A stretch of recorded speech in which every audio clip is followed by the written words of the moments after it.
Come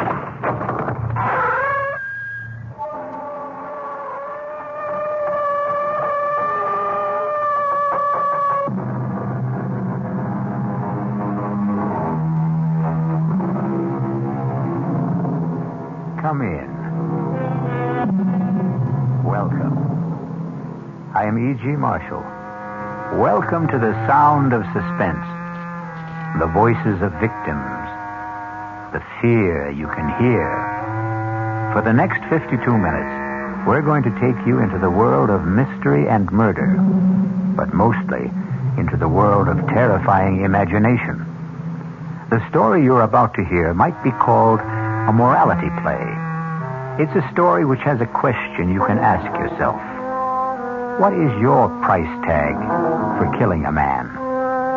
If you think you don't have one, listen to the story of Walter Van Haas and the Chinaman button. Mr. Van Haas, I'm making this as easy for you as pushing a button. Now, if you give your approval, my agents in Johannesburg will be contacted within hours. The rest will be handled simply and with dispatch. My God, I really think you mean it. I really think you'd commit murder.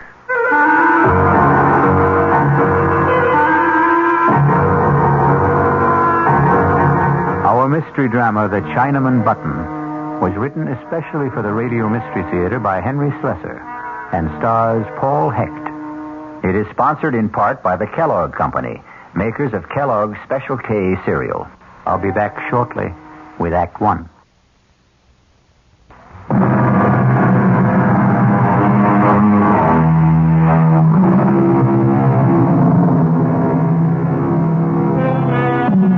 And now, Act One of The Chinaman Button. But it does not begin in China. It begins in New York City, on the executive floor of a bustling advertising agency. Good morning, Mr. Fish. Good morning, Susan. How have you been? How is Hawaii? Oh, just great. Oh, you look terrific. My partner get in yet, or is he goofing off? Oh, no, Mr. Michaels is in his office. He's been there since 8 o'clock. Oh, don't give me that. I'll bet Lou hasn't been in the office before 10 since I went on vacation. Well, what do you know? There you are, just like Susan said. Hello, Phil. Welcome back. How do I look? Fat and sassy? 3 weeks in Hawaii. Luau every night. Plenty of rum and pineapple. I figured I gained 10 pounds. Well, it looks good on you, Phil. No kidding. What is this? What's the matter with you? I'm nice and brown. You're white as a sheet. You look terrible. Lou, are you sick or something? No, I'm okay. I'm fine. You look like you've been sleeping in the office or something. Well, let's hear it. There's some bad news, right? Something happened while I was away? Yeah, that's right. Something's happened, Phil, but it wasn't my fault, so help me. Okay, come on. Let's have it. We lost an account, Phil. Okay, so we lost an account. We lost the Brewster account. You want to tell me that again? I know it's real bad news, but I don't know how else to tell you. Brewster's definitely out. You want to tell me what you did wrong, Lou? Well, nothing, Phil. I swear it. It'll come out sooner or later. Phil, I had nothing to do with it. It started with a call from Charlie Edwards a week after you left. He wanted to talk to you. He said it was urgent. When I told him you weren't here, he hung up. Next thing I know, there's a letter from old man Brewster, the official 90-day notice of termination. But did you call Charlie? Well, sure, I called him. Only Charlie isn't the ad manager anymore. Charlie's got a new job. He was kicked upstairs. He's in customer relations, out of advertising completely. There's a new guy in charge. Lou, you know what you're telling me. You are telling me that our gross profit has been cut in half. You think I don't know that? I think I better sit down. The new ad manager's name is Walter Van Haas. $6 million in billing just like that? Charlie said the whole thing was his fault. Whose? Walter Van Haas, the new ad manager. Charlie says he started the whole thing, but I never got the full story. Charlie's been too busy in his new job to talk to me. Give me that phone. Yeah, sure, Phil. Charlie is not going to be too busy to talk to me. I haven't been kicking back $10,000 a year to Charlie for him not to talk to me.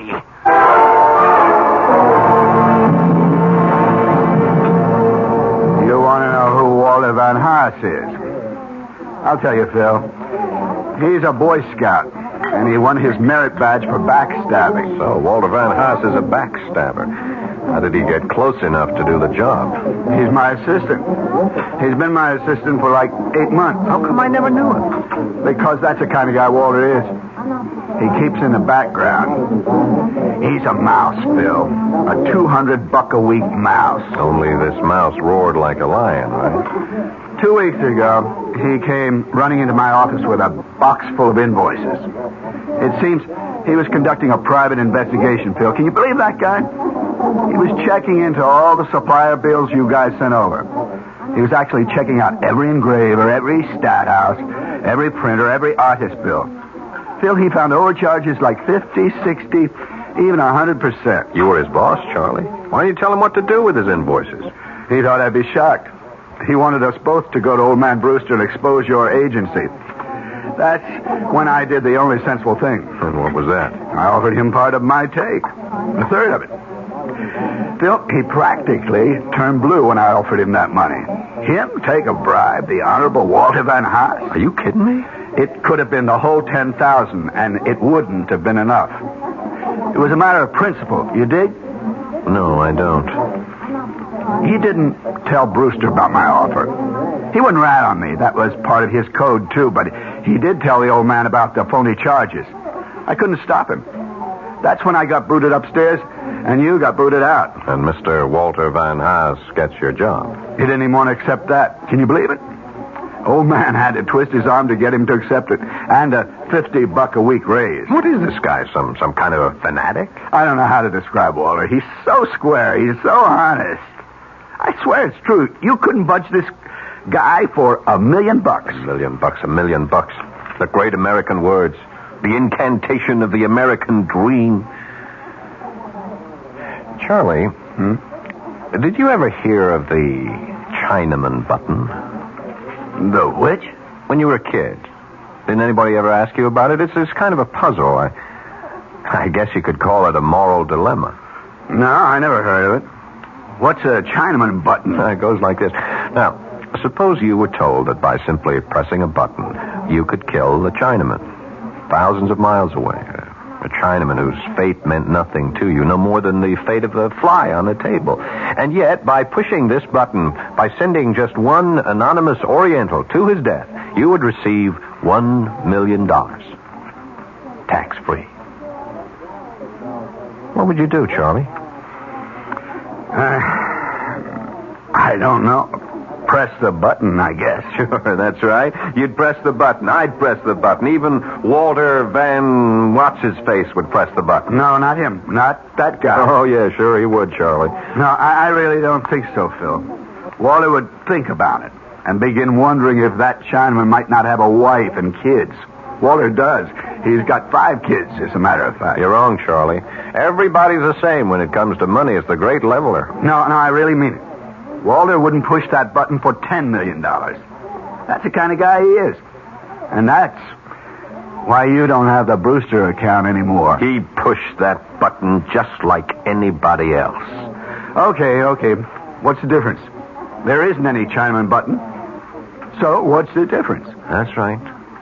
There isn't any Chinaman button. Or is there?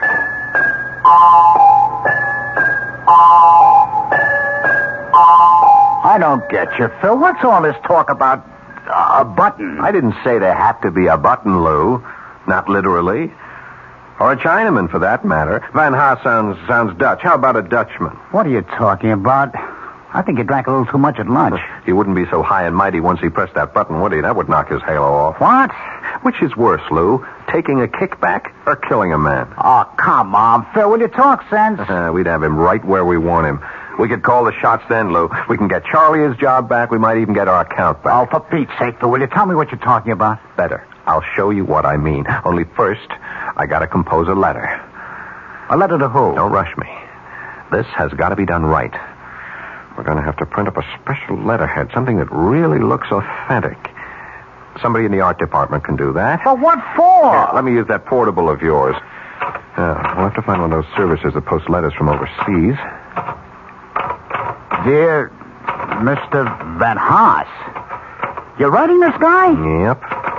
Well, what are you going to say to him? I am going to offer him the American dream, Lou.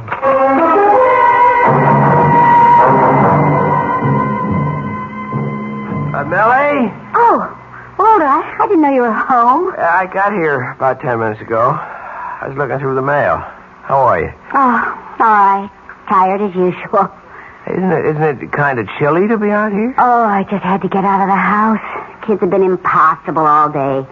You know how hard it rained this morning. Yes, I know. Honey, did you see the letter? The one from South Africa? Oh, yeah, sure, I noticed it. Say the stance, will you? Peter wants it. Yeah, Millie, do you know what the letter's about? No, can't imagine. You don't know anyone in South Africa, do you? Of course not. But somebody there knows me. It's from some law firm. Look at the letterhead. Dries, Sertog, and Beerenbroek? What a name. It's Dutch, I guess. Dries, Hartog, and Berenbroek. 200 Commissioner Street, Johannesburg, South Africa. Read it, huh? Well, it says, Dear Mr. Van Haas, our firm is collecting data for record-keeping purposes concerning the surviving family of one of our clients. Would you be so good as to confirm the following facts? Your name, Walter Van Haas. I can confirm that, all right. Well, go on. Read the rest. Your father's name, Benjamin Van Haas. Right again. Your mother's name, Sylvia Reach. I didn't know your mother's name was Sylvia. She always hated the name. That's why she called herself Sally. Anyway, now let's see. Paternal grandparents, Jan Van Haas, Elsa Voort. If the foregoing facts are not correct, would you kindly advise us by return mail? Well, I just saved some postage anyway. Is that all it says? Now, just one more sentence. If these facts are correct, there is no need for further communication. Thank you for your attention to this matter. Yours faithfully, L. something or other. I can't make out the signature. For heaven's sakes, Walter, what do you suppose it means? I haven't the faintest idea. Maybe I've got a rich uncle in South Africa. Maybe he owns one of those diamond or gold mines. If only. Tell him to send us a couple of diamonds fast. Maybe we could start looking for a new house. If I don't get out of this cheese box soon, I'll just go out of my mind. I'll settle for a couple of gold nuggets. We can melt them down and use them to fill Elsa's teeth. That ought to cut down that dental bill. Look, why don't you write to those people in South Africa and ask them what it's all about? Well, you heard what the man wrote. If these facts are correct, there is no need for further communication.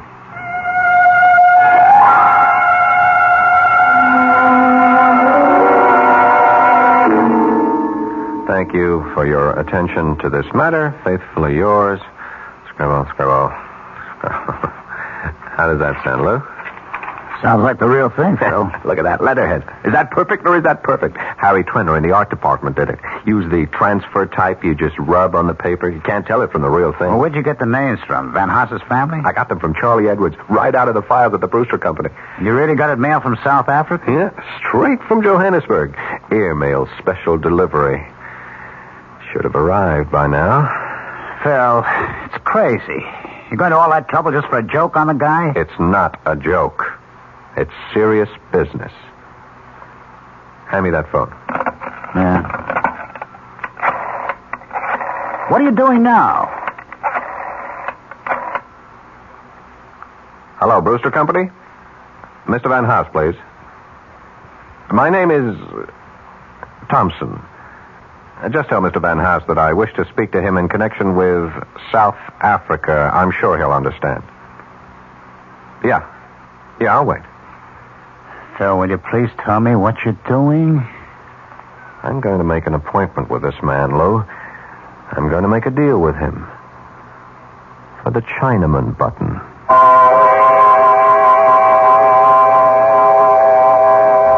Phil Thurston seems to have invented his own Chinaman button. But will his improved model work? It all depends on Mr. Walter Van Haas. We'll return shortly with Act Two.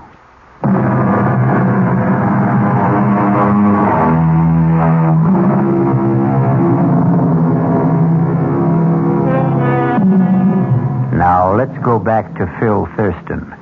Or rather, let's go back to Mr. Thompson, since that's the name Mr. Thurston used to make his reservation at the Ebb Tide Restaurant in downtown Manhattan.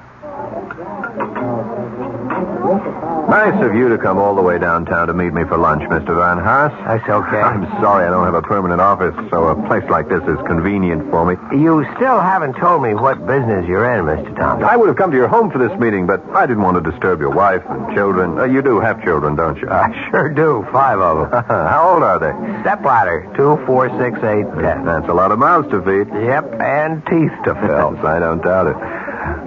Did you say that you were with that law firm in Johannesburg, Dries Hartog, and... Sorry, I can't remember the last name. I'm not sure I could pronounce it if I did. Your family is Dutch, isn't it? Yeah, my grandparents were Hollanders, but the rest of us are strictly Yanks. Well, the answer is no. I don't come from the attorneys in Johannesburg, but I wanted to talk to you about their letter. Frankly, we couldn't figure it out, Millie and I. That's my wife. I don't remember having any relatives in South Africa, and neither does my father. Oh, your dad's alive then? Yes, he lives in Allentown. I called him, but he didn't have any answers. Well, maybe I can help.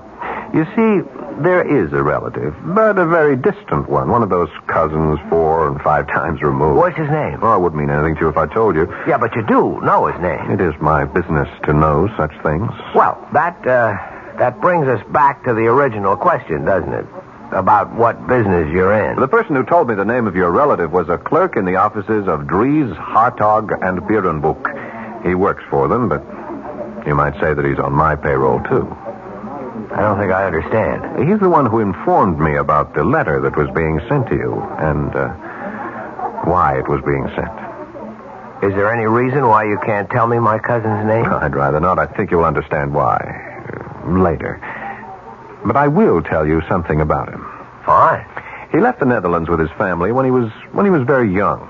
He's lived in South Africa since. He's in the diamond business. Well. He's a widower, he has no children, and he's rich. He is very, very rich. And at the moment, he has only one traceable heir. Wait a minute. You mean that I actually do have a rich uncle in South Africa? No, I said cousin. But that's incredible. I mean, Millie and I were kidding about it. We even said that he might be in the diamond business. Oh, he is, very much so. And are you saying that I'm his only heir? That's correct. Well, if there was the possibility of some kind of inheritance, why didn't the lawyer say so? Simple enough. There was nothing to say. What? The attorneys were only performing a routine function, putting the gentleman's will in good order. Well, undoubtedly, they'll have to redraw the will sooner or later in favor of a closer relation, such as a new wife. A wife? You see, this rich cousin of yours is only 41 and in excellent health. How old are you, Mr. Van Haas? 43. So that's all there was to it, just a routine inquiry. At the moment, that's all there is to it. Well, I'm not surprised. I never did believe you get something for nothing in this world. I said at the moment. What do you mean? Mr. Van Haas, you don't know this man in South Africa. You don't know the first thing about him. In fact, he means nothing at all to you. I guess so. And the only way he could mean something to you is by dying, isn't that right? Well, that's a rough way of putting it, but if you mean that he won't benefit me until his death, I guess that's obvious. Now, what if I told you that this man will be dead in 2 or 3 days, and that his entire estate will be yours? I thought you said he was healthy. Well, I'm just asking how you would feel. Sorry for the guy, I suppose. Sorry about a man you don't know? Well, he's a human being. I see. Mr. Van Haas, did you read the newspaper this morning? Yes, I did. You looked at the obituary page? Yeah, briefly. Did you feel sorry for all the people whose death was reported? Did you feel any real sorrow for them? No, I can't say I felt sorrow. Because they were all strangers, weren't they? All right, Mr. Thompson, I'm a human being, too, and I guess if I got a letter from Dries, Hartog, and whatever telling me that I was rich, I wouldn't go into mourning. I'd probably go out and celebrate. If you saw my kids' dental bills, you'd understand. But I do understand. Believe me, I understand very well. That's why I wanted to see you, to suggest arranging that happy event without the slightest trouble on your part, without any obligation until you're completely satisfied. What the devil does that mean? All you have to do is say yes. Just that one word, and your dream will come true. Yes to what? Now, in a short time, you'll receive another letter from Johannesburg informing you of the sad news that your cousin, Mr. Well, I still won't reveal his name. Let him remain anonymous. That'll make your decision a great deal easier, I'm sure. What decision? The decision to inherit his estate. Now, hold it just a minute. Are you talking about... Please, keep your voice down. Mr. Van Haas, I'm making this as easy for you as pushing a button. If you give your approval, my agents in Johannesburg will be contacted within hours. The rest will be handled simply and with dispatch. All you'll have to do is wait for official notification of your inheritance. When the money arrives, of course, I'll expect payment in the amount of 50% of the total. By our calculations, I'd say that total should be just about $1 million. Good Lord, I really think that... I think you mean it. I think you really do. I know you have scruples, Mr. Van Haas, but I also think you have common sense. Listen, Mr. Thompson, if that's your name... Yes, of course, you're quite right. It isn't. But it's the name you'll use to get in touch with me. I'm not getting in touch with you because I can give you your answer right now. It is no. Oh, don't be so hasty. I never heard such a filthy proposition in my entire life. Look, if the percentage is the problem, we can discuss it. Our organization has been known to be flexible about such Money things. has nothing to do with it. We could base our agreement on a sliding scale. That is, we would take 50% of any inherited amount up to and including $1 million. Anything after that, our percentage would be 40%. Does that sound more attractive? You talk about it like it was some kind of a simple business deal. But it is. Especially simple for you. A very clean, very uncomplicated deal. You do nothing at all, Mr. Van Haas. Can I make you understand that? You won't be connected to your cousin's death in any way. In fact, our agents are so expert at what they do, it's almost certainly going to be called an accident. Believe me, we've never had the slightest bit of trouble in the past. You heard my answer, Mr. Thompson. Now, if you'll excuse me... You haven't had your lunch yet. My appetite is gone. Van Haas. What? I'm sorry. Perhaps I put the whole thing to you too bluntly. I shouldn't have expected a man like yourself to agree immediately. Or ever. All right. Maybe you'll never agree. But at least give yourself some time to think it over. I don't need any time. Just 12 hours. 12 hours, that's all I'm talking about. Now, if you change your mind any time during the next 12 hours, you can reach me at the Florentine Hotel on 51st Street. Hey, did you get that name? I don't need to remember it, Mr. Thompson. I'd like to forget your name, too, in this whole conversation. I'll be at the Florentine Hotel between 8 o'clock and midnight tonight. Don't call me after 12. My sleeping habits, you understand? I don't see how you can sleep at all, Mr. Thompson. You'd be amazed at how well rich men sleep. Well, you can go to bed early tonight. Don't wait up for my call because there won't be one. Goodbye. So long, Walter. I'll be hearing from you.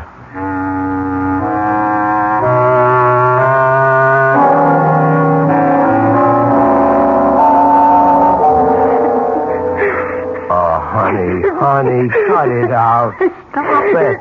No. Tell me what the matter is. Nothing. It's nothing. It's got to be something, Millie. Are the kids okay?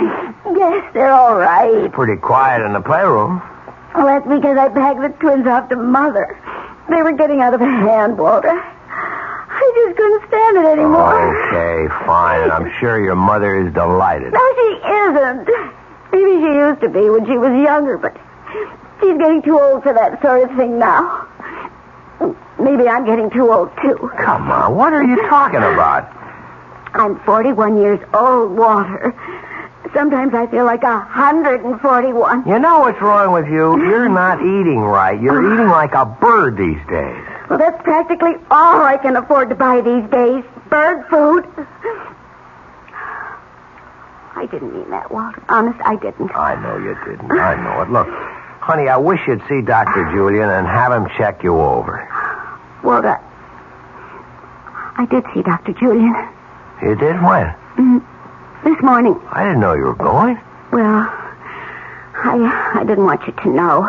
Not until I was sure, anyway. Sure about what? Hey, you're not sick, are you? I mean, did he find anything serious? No, I'm not sick. I'm pregnant, Walter. What? You see, I'm not over the hill after all. I can still make babies. It should be some sort of comfort, shouldn't it? A baby? Dr. Julian shook his finger at me and said he was going to call you sometime and give you a lecture on the population explosion. What? Hell, that's just great, honey. No, Walter, it's not just great. Oh, honey, don't pretend to be happy about it.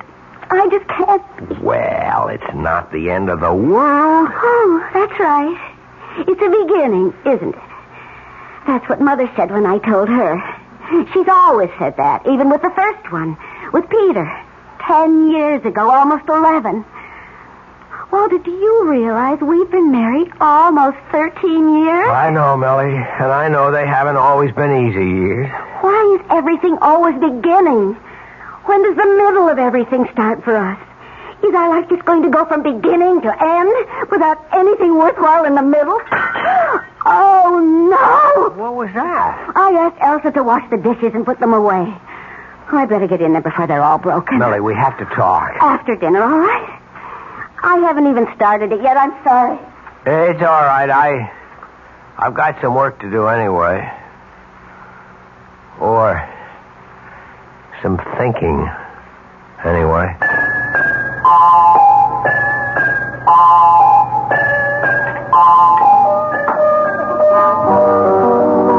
That's right, Charlie. I'm staying downtown tonight. Ah, you got something going for you, Phil? You might say that. Oh, you bachelors really have a good life. Where does she live? Pat around here? Actually, I took a hotel room for a couple of days at the Florentine. She wouldn't have a friend, would she? Well, I could call Louise and tell her I have to work tonight. Now, forget it. She'll never buy that. My wife's got a built-in lie detector. Don't eat your heart out, Charlie. This is strictly a business proposition. Yeah, I know your business propositions, Phil. Monkey business. You're trying to get a new client for the agency, right? Something like that. How do you think it looks? Will you get the deal? Charlie, I'm almost dead sure of it.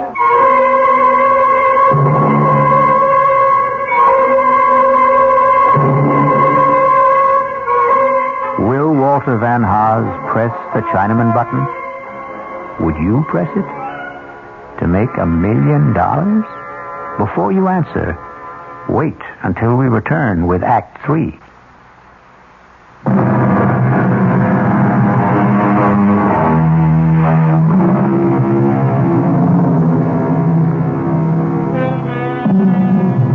Now let's pay a visit to the Florentine Hotel.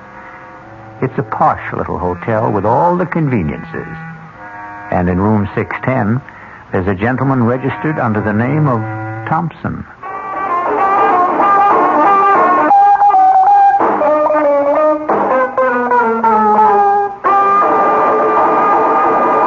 That was a request for the gang of the Williamsburg warehouse. And now here's the time of weather check. It's exactly 40 minutes past the hour. Hello, Phil. Hi, Lou. Come on in. So, this is the Florentine Hotel, huh? Well, that's not a bad-looking room. Why, they call this a suite? That's right. Bedroom is in there. Look at this bar setup. Glasses, refrigerator, everything. It's nice, very nice. You want a drink? All I got is vodka. Oh, no, thanks. I'm strictly a Scotch, man. You know that. Sorry about that. That's okay. I'm not staying long. I'll just leave the layouts and the reports for you to look over. We can talk about them in the morning at the shop. Relax, Lou. Your wife knows you're working late tonight, doesn't she? Yeah, she knows. Well, sit down. Take it easy. Look, I got some orange juice. I can make you a screwdriver. No, thanks, Phil. Guess I have to drink alone, then. Well, aren't you going to ask me about your friend, Van Haas? What about him? I told you I was going to see him today, or rather that Mr. Thompson was going to see him.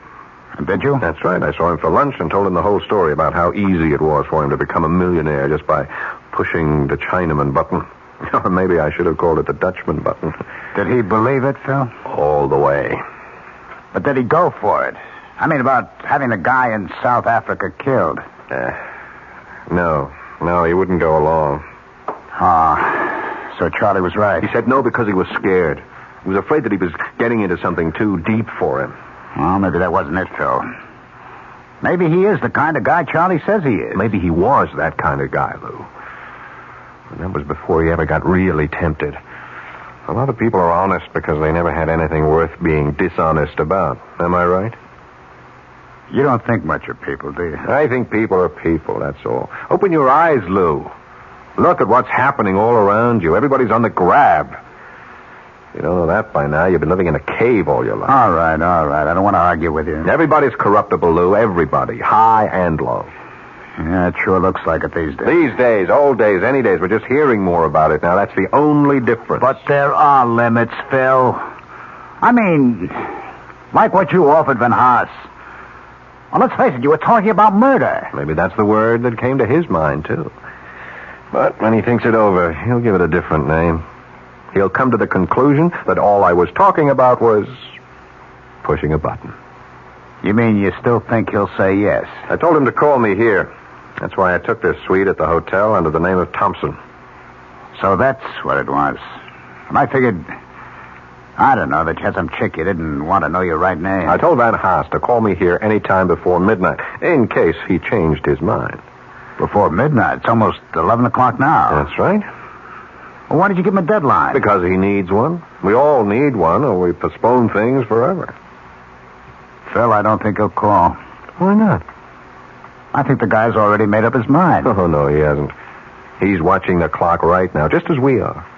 He's watching those hands move towards 12, thinking about how simple it would be to pick up the phone and call. You see, that's the beauty part of the whole thing. The simplicity. You remember that old camera slogan, you press the button, we do the rest? No, I don't think you're right. I don't think he'll do it. I can see him right this minute, Lou. Maybe he's in bed, looking up at the ceiling. Maybe he's locked himself up in the study, and he's telling himself all the reasons why he shouldn't say yes. Then he wonders if he's really fair to make the decision all by himself. I mean, there's his wife, too. He remembers all the little deprivations, all the promises he made to her when they were younger, those trips to Europe, the mink coat. And then there are the kids, of course. 5 kids, Lou. Think what that money would mean to them. He's really moved by the thought of the kids. You know, maybe I'll have a drink after all. He's not thinking of himself, of course. No, he doesn't count. The things he would like to do, the places he wants to see, or that car he wants to own. You ever know a man who didn't want some car he couldn't afford? Yeah. And then there's that nice, smug feeling of security he could have with that pile of money swelling with interest in some bank that never thought he was worth more than a calendar at Christmas. Well, maybe he is thinking all that, Phil, but just the same, I don't think he'll call.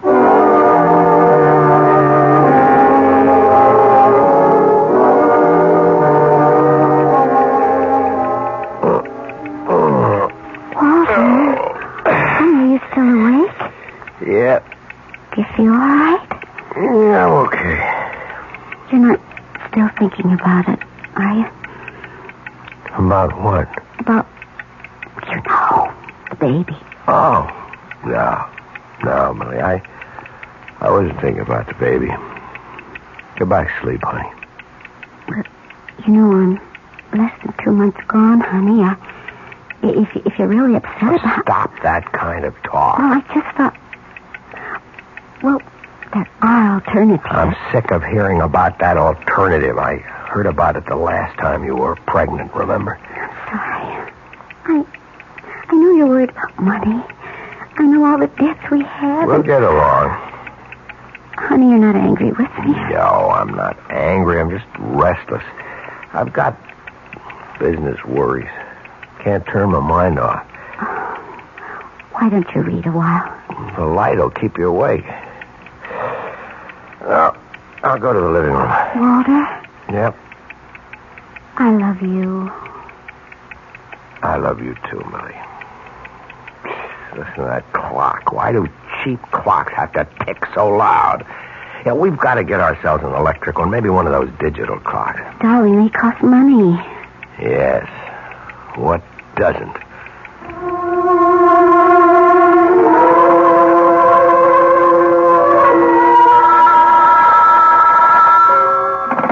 Hello? Oh, yeah, I ordered the scotch. Oh, you can, huh? All right, thanks. Sorry, Lou. Room service can't deliver from the bar after 11:30. That's okay, Phil. I don't really want to drink anyway. I'm almost out of liquor myself. You're almost out of time, too. 11:45. See, I just can't believe it. I can't believe that guy could be that stupid. Is that what you call it? Of course. I mean, who wouldn't jump at a chance like this? Lou, I'm making it so easy for him, so painless. Easier than scratching along on a paycheck shot through with deductions. Easier than bowing and scraping every day of your life to people whose guts he hates. You know old man Brewster. Can you imagine having to be nice to that guy every day? We did it. Yes. That's why I know. Phil. I think you're taking this joke much too much to heart. You're letting it mean too much to you. There's still time left for him to call. But he won't. And he's probably getting panicky right now. What about you, Phil? He sees the whole thing slipping away from him. He's telling himself how dumb he is. He's telling himself that the Chinaman doesn't mean a thing to Dutchman. him. He's telling himself that he's got a bigger duty, a greater responsibility to his wife, to his kids, even to himself. When you forget it, it's over. No concern of his what happens 7,000 miles away. He doesn't have to dirty his hands. All he has to do is call. You're lost, Phil. Why don't you admit it?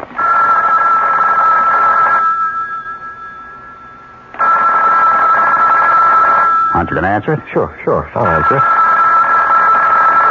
Maybe room service again. Maybe. Hello? Mr. Thompson, this is Walter von Haas.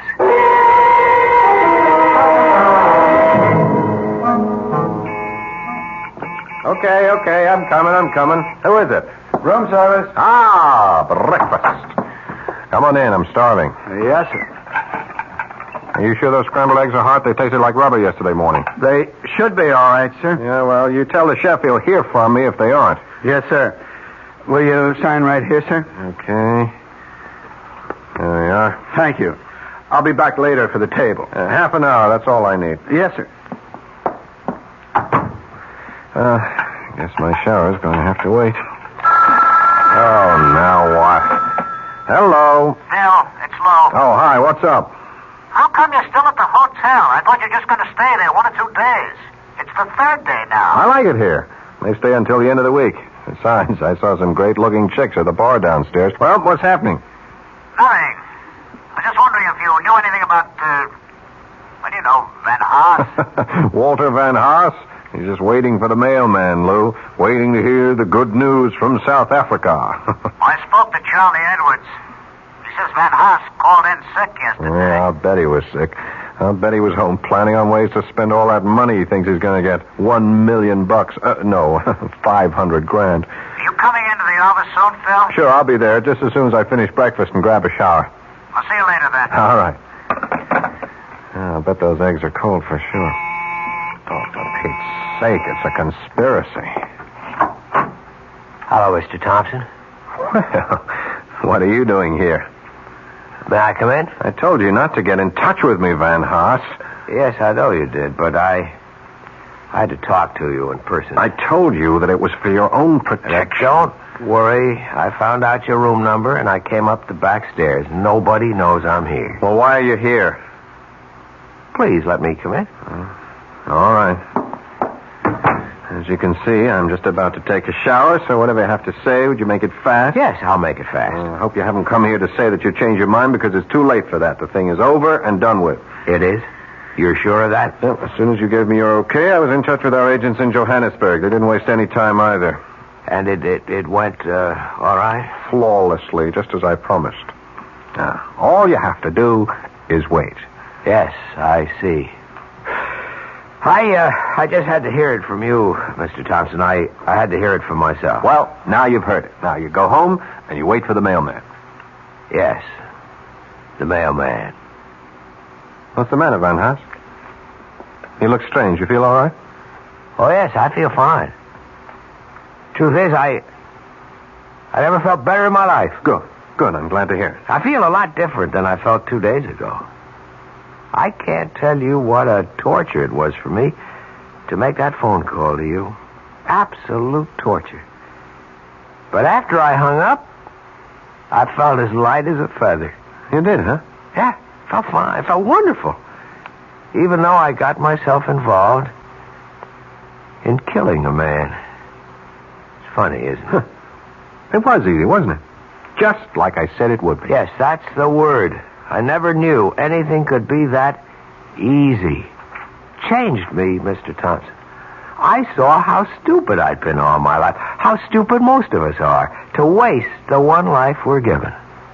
I owe you a lot. Well, if you came to say thanks, you're welcome. Now, if you'll excuse me... I felt like a giant. I felt there was nothing I couldn't do. I was a coward before, a weakling.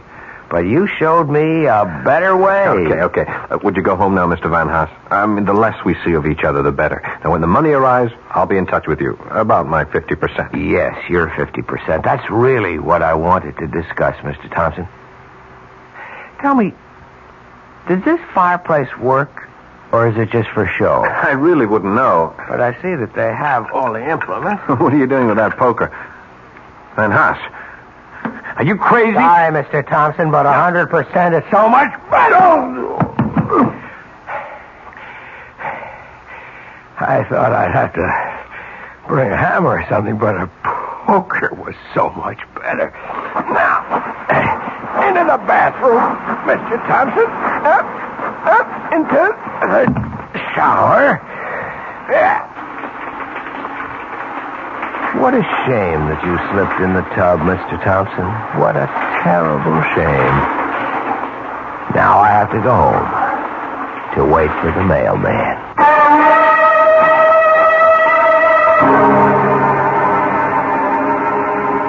There's an old saying, if you're going to dig a grave for a man, make sure you dig two. I'll return shortly.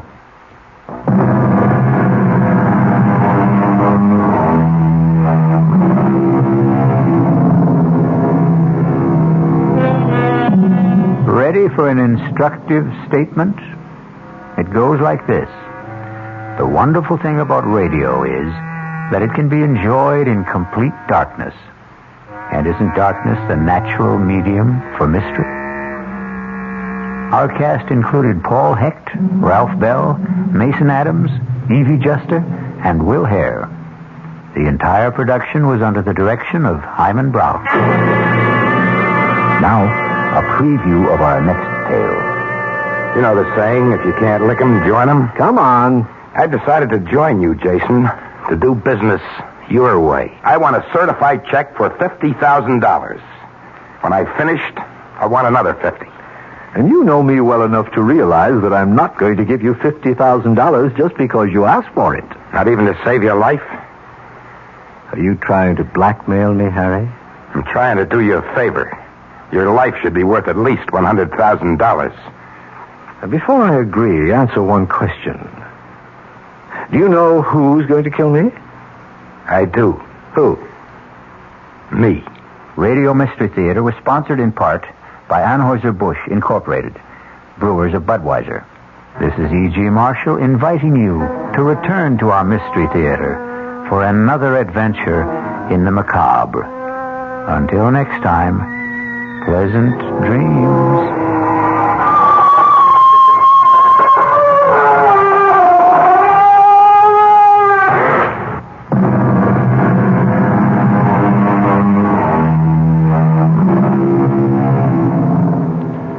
WOR Mystery Theater was brought to you by ShopRite Supermarkets, where you get a lot more for a little less, and by Suburban Savings, with offices throughout North Jersey.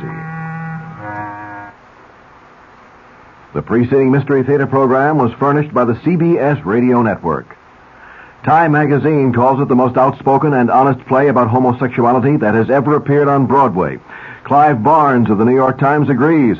Kevin Sanders of ABC TV said, as brilliant and ruthless a dissection of modern marriage as I've ever seen on stage.